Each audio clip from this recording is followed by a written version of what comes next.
ఇది ఆ చిన్న పుస్తకం. నవజీవన్ పబ్లిషర్స్ వాళ్ళు పబ్లిష్ చేసినటువంటి చిన్న పుస్తకం ఇది.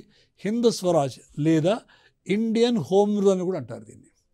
అంటే భారతదేశానికి స్వయం పరిపాలన, భారతదేశం ఒక జాతిగా, ఒక దేశంగా స్వపరిపాలన అనేటువంటిది సమాజ స్థాయిలో ఎలా ఉండాలి.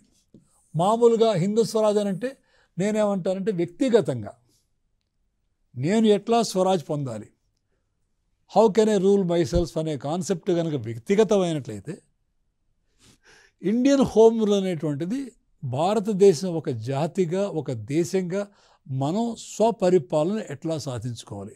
అంటే ఇక్కడ మనం అర్థం చేసుకోవాల్సింది ఏమిటనమాట, బ్రిటిష్ వాళ్ళు వెళ్ళిపోతే మనకి ఇండిపెండెన్స్ వస్తుందనేటువంటి కాన్సెప్ట్లో గాంధీ గారు రాయలేదు దీన్ని. వ్యక్తిగతంగా నేను ఒక ఉన్నతుడిగా తయారయ్యి నన్ను నేను పరిపాలించుకుని నా అధీనంలో నేనుంటూ మన సమాజం అంతా కూడా ఉన్నత సమాజం కింద మారినప్పుడు ఏ రకమైనటువంటి సమాజం రూపురేఖలు వస్తాయో, ఏ రకంగా తీర్చిదిద్దబడుతుందో ఆ యొక్క కల్పనని గాంధీ గారు ఈ పుస్తకంలో రాశారు.